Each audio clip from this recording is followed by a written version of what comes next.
আসসালামু আলাইকুম ওয়া রাহমাতুল্লাহি ওয়া বারাকাতুহু। আলহামদুলিল্লাহ নাহমাদুহু ওয়া নাস্তাঈনুহু ওয়া নাস্তাগফিরুহু ওয়া নাউযু বিল্লাহি মিন শুরুরি আনফুসিনা ওয়া মিন সাইয়্যাতি আ'মালিনা। মান ইয়াহদিল্লাহু ফালা মুদিল্লা লাহু ওয়া মান ইউদ্লিলহু ফালা হাদিয়া লাহু। ওয়া নাশহাদু আন লা ইলাহা ইল্লাল্লাহু ওয়াহদাহু লা শারীকা লাহু। ونشهد أن سيدنا وسندنا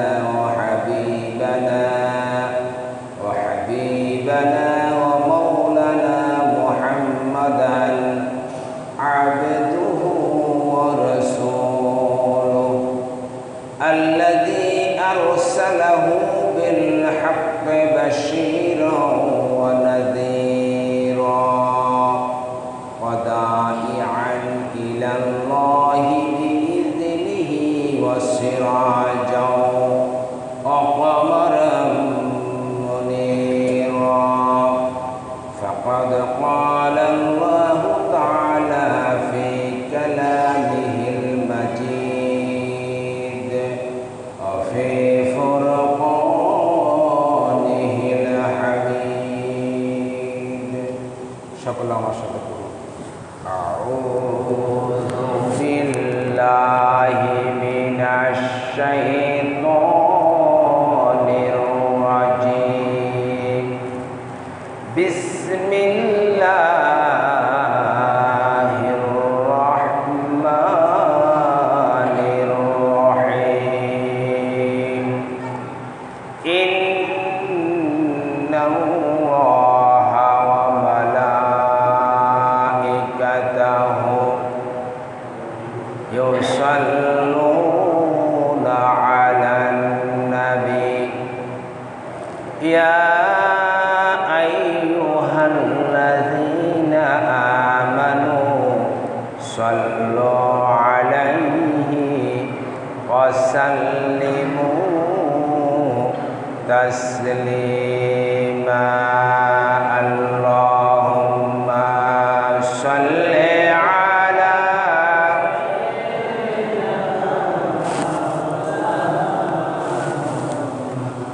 وعلى آل سيدنا आवाज করে বলি اللهم صل على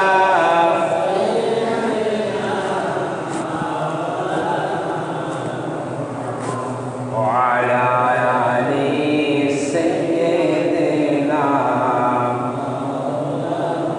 আকাশ বাতাস ডেকে বলে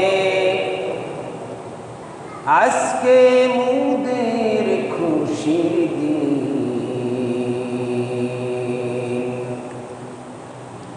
আজ বুঝি দুনিয়ায় আসবেন রহমাতাল লিল আলামিন। আল্লাহুম্মা সাল্লি আলা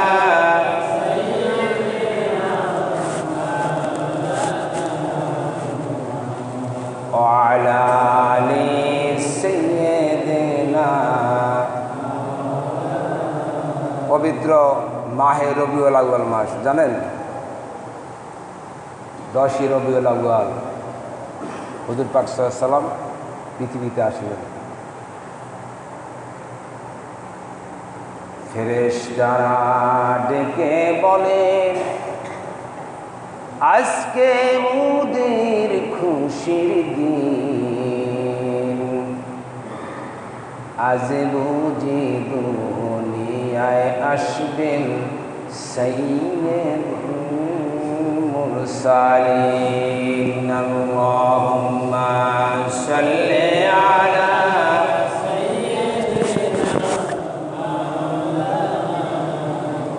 وعلى آل سيدنا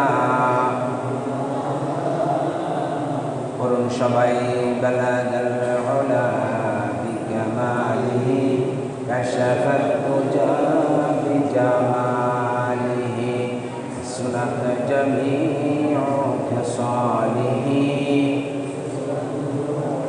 আরবের বুকে মক্কার পরে মা আমেনার যেথায় ঘর প্রভুর করুণা কৌসার হয়ে ঝরেছে বারংবার বালাগাল উলা বিকামালিহি কাশাফাত দুজা বিজামালিহি সুনাত জামিউ খিসালিহি। পবিত্র রবিউল আউয়াল মাসের 12 রবিউল আউয়ালের ঠিক পূর্ববর্তী জুমা। আজকের প্রতিকূল আবহাওয়া, আমাদেরও আসতে একটু দেরি হয়েছে, আলোচনাও একটু দেরিতে শুরু হয়েছে। হুজুর পাক সাল্লাল্লাহু আলাইহি ওয়াসাল্লামের জীবন ও কর্ম সম্পর্কে আলোচনা করতে যে যদি 5-7 মিনিট বেশি হয় তাতে কি কোনো সমস্যা হবে? আলোচনাটা একটু দেরিতে শুরু হয়েছে, এই জন্য বলে নিলাম। যদি করতে যায়, ফিনিশিং দিতে যায়, যদি 5 মিনিট দেরি হয়, এটাকে কেউ অন্যভাবে নেবেন না। এটা জিকির করে সবাই লা ইলাহা ইল্লাল্লাহ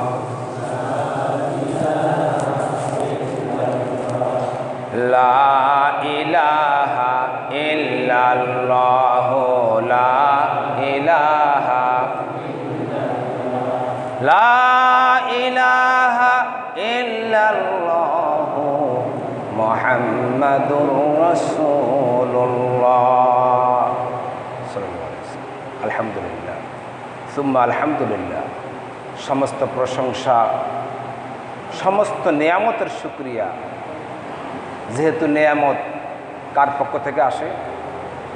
অমা বিকুম বিনিমাতিন ফামিনাল্লাহ। আল্লাহ পাক বলে যে সকল নেয়ামত আমি আল্লাহ রব্বুল আলামিনের পক্ষ থেকে আসে। সেই মহান মালিক, মহান রব্বুল আলামিনের মহিয়ান গরিয়ান সর্বশক্তিমান দরবারে সকলে মিলে আজকে পবিত্র রবিউল আউয়াল মাসের হুজুর পাক সাল্লাল্লাহু আলাইহি ওয়াসাল্লামের এই জন্ম মাস, পবিত্র জন্ম মাস আমরা একত্রিত হতে পেরেছি। আল্লাহ পাকের দরবারে সিজদা অবনত হই, সকলে বলি আলহামদুলিল্লাহ। দেখেন আজকে একটা পরীক্ষা একটু কঠিনই হয়, কি বলেন? পরীক্ষার আগে যদি ছাত্রছাত্রীদেরকে বলা হয় এই প্রশ্ন আসবে, এই প্রশ্ন আসবে, তাইলে এটা কি পরীক্ষা হলো? আমরা অনেকে জানিয়ে না যে আজকে রবিউল আউয়াল মাসের 12 রবিউল আউয়ালের ঠিক পূর্ববর্তী জুমা। এই জন্য আমরা উপস্থিতি তুলনামূলক কম। যদি জানতাম তাইলে হয়তো আরও বেশি হইতো। আরেকটা হলো বর্ষা, বাইরে এখন প্রচুর মুষলধারে বৃষ্টি হচ্ছে। এটা একটা পরীক্ষা আমাদের জন্য, মানে আমরা জানি না, না জানার মধ্য দিয়ে যেটা হয় সেটাই পরীক্ষা। তাহলে আজকে আমরা যারা এখানে আসলাম আমাদের অজ্ঞাতসারে আমরা যে নেয়ামতের ভাগিদার হয়ে গেলাম, যে বিশ্বনবী সাল্লাল্লাহু আলাইহি সাল্লাম তার জীবন ও কর্ম সম্পর্কে আজকে সবচেয়ে বেশি, সবসময় আলোচনা হয়, কিন্তু আজকে খাস করে আলোচনা হবে আল্লাহ রাব্বুল আলামিন। কারণ যার কথা দামি তার কাজও দামি, তার আলোচনাও দামি। আজকে আমরা মানে ওয়েল অ্যান্ড গুড, নুরুন আলা নূর। কোরআন এবং হাদিসের কথা তো সবসময় নূর, কিন্তু আজকে আমরা বিশেষ জ্যোতির্ময় এক মজলিসে আল্লাহ পাক আমাদেরকে একত্রিত করলেন। আমরা ইতিমধ্যে অবগত হয়েছি যে আমরা রবিউল আউয়াল মাসের প্রারম্ভিকতায় আমরা অবতীর্ণ হয়েছি, আমরা আসতে পেরেছি আজকের এই মোবারকপূর্ণ জুমায়। এই জন্য আমরা সকলে মিলে হৃদয়ের সবটুকুন আবেগ অনুভূতি উজাড় করে দিয়ে হৃদয়ের গহীন থেকে শরীরের সবটুকুন শক্তি একত্রিত করে বিনম্রত চিত্তে আবেগের সাথে মহান মালিকের দরবারে কালেমাতুশ শুকর আদায় করি, বলি আলহামদুলিল্লাহ। আল্লাহ রাব্বুল আলামিন যেই নবীকে শুধু আমার আর আপনার জন্য নয়, শুধু জিন আর মানুষের জন্য নয়, আকাশের জমিনের জন্য নয়, জান্নাত আর জাহান্নামের জন্য নয়, আরশ কুরসি লৌহ কলমের জন্য নয়, বরং আল্লাহ রাব্বুল আলামিন বিশ্ববাসী বলতে সাতবক আকাশের উপরে যা আছে, মানে আরশে আজিম, আল্লাহ পাকের আরশে আজিমের নিচে আর সাতস্তবক মাটির নিচে যা কিছু আছে সব কিছুর জন্য আল্লাহ রাব্বুল আলামিন রহমত করে পাঠিয়েছে। আমার কথা নয়, মহান মালিক মহান রাব্বুল আলামিন মহাগ্রন্থ কালামে হাকিমের মধ্যে ঘোষণা করেন, আপনারাও এই আয়াতটা পারেন, এই আয়াতের অংশ বিশেষ পারেন, আমার সাথে সাথে আপনারাও পড়ে নেন। পড়লে কি হবে, এক একটা হরফের বিনিময়ে আল্লাহ রাব্বুল আলামিন 10 করে নাকি আপনার আমার আমলনামায় লিখে দিবে। সকলে আমার সাথে পড়ুন, ওয়ামা আরসালনাকা ইল্লা রাহমাতাল লিল আলামিন। কিছু কিছু জায়গায় কথা বললো সওয়াব, কিছু কিছু জায়গায় হাসলো সওয়াব, কিছু কিছু জায়গায় কাঁদলো সওয়াব। আবু জাহেল যখন ওই যে কূপের ভিতরে পড়লেন, যেই কূপ বিশ্বনবীর জন্য তিনি খনন করেছিলেন, বিশ্বনবী সাল্লাল্লাহু আলাইহি ওয়াসাল্লামের জন্য আবু জাহেল একটা কূপ খনন করেছেন, যে মুহাম্মদ সাল্লাল্লাহু আলাইহি ওয়াসাল্লাম যখন এখান দিয়ে যাবে অন্ধকারে নিমজ্জিত হয়ে সে কূপের ভিতরে পড়ে যাবে। কিন্তু আল্লাহ পাক বলেন কি জানেন? আল্লাহ পাক বলেন যে অত ইজ্জু মান তাশা অত যিল্লু মান তাশা। মুহাম্মদ সাল্লাল্লাহু আলাইহি ওয়াসাল্লাম আবু জাহেলের কূপের মধ্যে পড়বে, এটা কি আল্লাহ পাক বরদাস্ত করবেন? না। ওই আবু জাহেলের কূপের ভিতরে আবু জাহেল নিজেই পড়েছেন, আর সাহাবীরা যখন হুজুরকে এসে যখন এই কথা বলেছেন, তাবাসসামা মুহাম্মদুর রাসূলুল্লাহ সাল্লাল্লাহু আলাইহি ওয়াসাল্লাম, হুজুর পাক সাল্লাল্লাহু আলাইহি ওয়াসাল্লাম মুস্কি হেসেছেন। এই জন্য কিছু কিছু জায়গায় হাসলো সওয়াব, কিছু কিছু জায়গায় কাঁদলো সওয়াব। এই জন্য আল্লাহ পাক বলেছেন, ফালিয়াযহাকু ক্বালিলা ওয়া লিয়াবকু কাসীরা।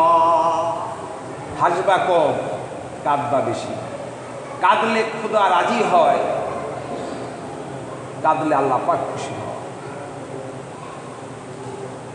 কিছু কিছু জায়গায় কথা বললে সওয়াব, যে কথা বলছিলাম, হাসলে সওয়াব আবার কাঁদলে সওয়াব। হাসির মধ্যে আবার 3 প্রকারের হাসি আছে। আবার চাইয়েন আমার কথার ঠালে আবার এমনভাবে হাসছেন না যে শয়তান আবার খুশি হয়ে যায়। হাসি, মুস্কি হাসি হাসতেন হুজুর পাক সাল্লাল্লাহু আলাইহি ওয়াসাল্লাম সবসময়। আমরা হাসিকে যাতে অট্ট হাসিতে রূপান্তরিত না করি। যে কথা বলছিলাম, বিশ্বনবী মুহাম্মদুর রাসূলুল্লাহ সাল্লাল্লাহু আলাইহি ওয়াসাল্লাম তিনি এই পৃথিবীতে আসবেন, আকাশ বাতাস খুশি হবে না, ফেরেশতারা খুশি হবে না, কুল কায়নাত খুশি হবে না, এটা হতে পারে না। কারণ তিনি তো তামাম আলমের জন্য, তামাম মাখলুকের জন্য তিনি রহমত। বিশ্বনবী মুহাম্মদুর রাসূলুল্লাহ সাল্লাল্লাহু আলাইহি ওয়াসাল্লাম তিনি ছিলেন আব্দুল্লাহ ওরসে। আব্দুল্লাহর ওরসে যখন তিনি ছিলেন, তখন আব্দুল্লাহর জন্য গোটা আরবের মেয়েরা পাগল ছিল। কেন জানেন? তার কারণ হলো আব্দুল্লাহর কপালে একটা নূর চমকাইতো। এই নূরটা কার? মুহাম্মদুর রাসূলুল্লাহ সাল্লাল্লাহু আলাইহি ওয়াসাল্লাম। এই নূরটা কি যেমন তেমন নূর?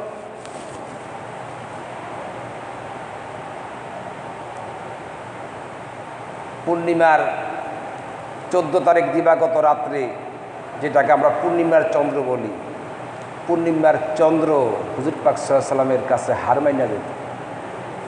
এই নূরটা কি যেমন তেমন নূর? হুজুর পাক সাল্লাল্লাহু আলাইহি সাল্লাম একদিন, আপনাদের কষ্ট হইতেছে না তো? হুজুর পাক সাল্লাল্লাহু আলাইহি সাল্লাম একদিন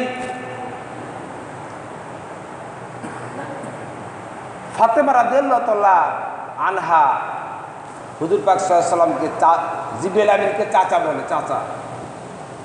তো আমাদের এত অঞ্চলে বা বড় যারা তাদেরকে আমরা বড় চাচা বলি অথবা জেঠা বলি, যে যেভাবেই বলেন। তো জিবরাইল আমিনের এই জিনিসটা একটু ব্যতিক্রম মনে হলো, কিরে আমরা চাচা বলে কেন? মুহাম্মদ সাল্লাল্লাহু আলাইহি সাল্লাম তো সবেমাত্র সকল নবীর পরে, নবীজি কি বলেছেন? আনা খাতামুন নাবিয়্যিন লা নাবিয়্যা বা'দি ওয়া রাসূলি, আমি শেষ নবী, আমার পর আর কোন নবী রাসূল নাই। তো তিনি তো সবার শেষে আসলেন, আর আমি তো আদম আলাইহিস সালাম থেকে 1,24,000 মতান্তরে 2,24,000, কম বেশি যাই হোক সবার কাছে আমি রেসালাতের দাওয়াত, রেসালাতের খবরাখবর আমি ওই হিসাবে নিয়ে আসছি। আমি তো সব নবীদেরকে দেখছি, সবার শেষ নবী হলো মুহাম্মদ সাল্লাল্লাহু আলাইহি সাল্লাম, আমার ফাতেমা চাচা বলে কেন? তার মনটা মলিন হয়ে গেল। এই কথাটা হুজুর পাক সাল্লাল্লাহু আলাইহি সাল্লামের কানে গেল। যাওয়ার পরে একদিন হুজুর পাক সাল্লাল্লাহু আলাইহি সাল্লাম জিবরাইল আমিনকে বলে, জিবরাইল, ভাই জিবরাইল। হুজুর পাক সাল্লাল্লাহু আলাইহি সাল্লাম ডাইরেক্ট কিছু বলেন, বললেন যে ভাই জিবরাইল, আপনার সৃষ্টির পরে আপনি কি আকাশে কোনো তারকা দেখেছেন? জিবরাইল আমিন বলে যে আমার সৃষ্টির পরে আল্লাহ পাক যখন আমাকে সৃষ্টি করলেন, আমাকে সৃষ্টির পরে আমি আকাশে একটা তারকা দেখেছি, যেই তারকাটা আকাশে উদিত হলে গোটা পৃথিবী, একটা তারকায় গোটা পৃথিবী দিনের মতো, রাত্র মানে অমাবস্যার রাত্র দিনের মতো আলোকিত হয়ে যেত। বলেন সুবহানাল্লাহ, সুবহানাল্লাহ বিহামদি বলেন। কথা বোঝেন না? আমি কি বাংলা ভাষা বলি, তো আমি তো আরবি বললে সব হয়তো আপনারা বুঝতেন না।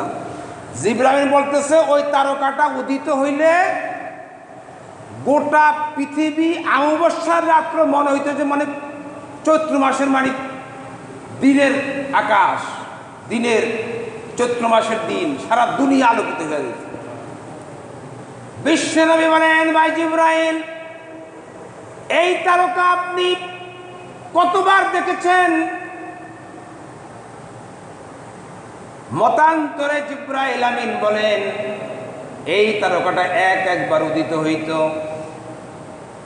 একবার উদিত হওয়ার পরে 70,000 বছর পরে আবার উদিত হইত, আবার 70,000 বছর পরে আবার উদিত হইত। মতান্তরে জিবরাইল বলে, আমি আমার হায়াতে এই তারকাটাকে আকাশে 70,000 বার দেখেছি। হুজুর পাক সাল্লাল্লাহু আলাইহি সাল্লাম বলেন, আমি হচ্ছি সেই মুহাম্মদুর রাসূলুল্লাহ সাল্লাল্লাহু আলাইহি ওয়াসাল্লাম। বিষয়টাকে ছোট মনে করছেন? আদম আলাইহিস সালাম জান্নাতের মধ্যে আল্লাহ রাব্বুল আলামিন আদম আলাইহিস সালামকে সৃষ্টি করলেন আর বললেন, লা তাকরাবা হাযিহি শাজারা, ওই গাছের কাছে যেও না, আর সব কিছু তুমি ভোগ করো। সে আল্লাহ পাক কি আদমের কোনো আবদার কি না মঞ্জুর করবেন? আদম আলাইহিস সালাম আল্লাহ পাকের কাছে বললেন যে মালিক, man cannot live alone, so he wants to keep company. মানুষ একা থাকতে পারে না। জেলখানায় মানুষ এখন একা থাকে না, অনেকের সাথে থাকে। আসলেই মানুষ একা থাকতে পারে না, আমাকে নিঃসঙ্গ মনে হয়।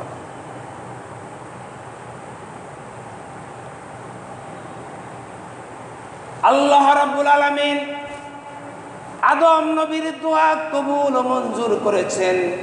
আদম নবীর পাশে এসে বসে গেছেন আমাদের সকলের আদি মাতা মা হাওয়া আলাইহিস সালাম। আল্লাহ পাক বাম পাজরের হাত দিয়ে আদম আলাইহিস সালামের সহধর্মিণী হাওয়া আলাইহিস সালামকে সৃষ্টি করলেন। এখন আদম আলাইহিস সালাম হাওয়াকে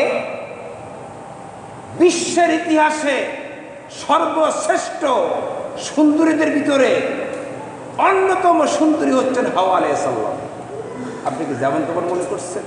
আল্লাহ পাক ওয়ালাকাদ কাররামনা বানি আদম, আল্লাহ পাক আদমকে খুব আদর করে সম্মানিত করে সৃষ্টি করেছে।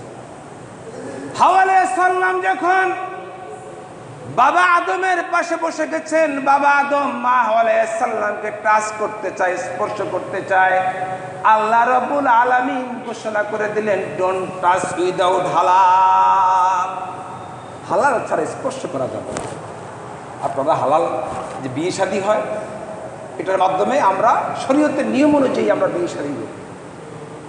আদম আলাইহিস সালাম বলে, মালিক হাওয়া কিভাবে আমার জন্য হালাল হবে? আল্লাহ রাব্বুল আলামিন মেসেজ পাঠিয়ে দিলেন, আদম, যার খাতিরে আমি আকাশ আর জমিনের মধ্যে যা কিছু আছে, যার খাতিরে আমি সব কিছু সৃষ্টি করেছি, সেই নবীর নামে 11 বার দুরূদ পড়ো, তোমার জন্য হাওয়া হালাল হয়ে যাবে। এখানে কি শেষ? আদম আলাইহিস সালাম জান্নাত থেকে যখন বের করে দিলেন, ফাতালাক্কা ইয়া আদামু মির রাব্বিহি কালিমাতিন ফাতাবা আলাইহি ইন্নাহু হুয়াত তাওয়াবুর রহিম। কম বেশি পরে 3.5 বছর আদম আলাইহিস সালাম কান্দাকাটি করলেন। হঠাৎ তার চিন্তা আসলো, আমি যে জান্নাতের মধ্যে ছিলাম, জান্নাতের ফুলের মধ্যে, পাপড়ির মধ্যে, গেটের মধ্যে, জানালার মধ্যে, সব জায়গায় আমি দেখতে পেয়েছি। আপনারাও আমার সাথে সাথে পড়েন, লা ইলাহা ইল্লাল্লাহু মুহাম্মাদুর রাসূলুল্লাহ। একটু জিকির করেন, লা ইলাহা ইল্লাল্লাহু, লা ইলাহা। আদম আলাইহিস সালামের চিন্তা এসে গেল, আমার আগে তো কোনো মানুষ নাই, তাইলে এই মুহাম্মদকে আল্লাহ রাব্বুল আলামিনের কোন মাহবুব বান্দা হবে। আদম আলাইহিস সালাম দোয়া করলেন, রব্বানা যালামনা আনফুসানা ওয়া ইল্লাম তাগফির লানা ওয়া তারহামনা লানাকুনান্না মিনাল খাসিরিন। আয় আল্লাহ তাআলা, আমি জুলুম করেছি আমার নফসের উপরে। যার নাম আমি সর্বত্র দেখেছি, সেই মুহাম্মদ সাল্লাল্লাহু আলাইহি ওয়াসাল্লামের উসিলায় আমার তামাম জিন্দেগির গুনাহ, তামাম ভুল ক্ষমা করে দাও। ভুল, এটা তো গুনাহ না। আল্লাহ রাব্বুল আলামিন ওহী পাঠালেন, আদম দেরি করে ফেলেছ। ভুল করার সাথে সাথে যদি তুমি আমার প্রিয় হাবিবের শানে আমার কাছে ক্ষমা চাইতা, সাথে সাথেই আমি তোমার ভুল ক্ষমা করে দিতাম। আল্লাহ রাব্বুল আলামিন আজকে যেটুকু আলোচনা করেছি, এইটুকু আলোচনার আলোকে বিশ্বনবী সাল্লাল্লাহু আলাইহি ওয়াসাল্লামের জীবনী আমাদেরকে ধারাবাহিকভাবে আলোচনা করার এবং শোনার তৌফিক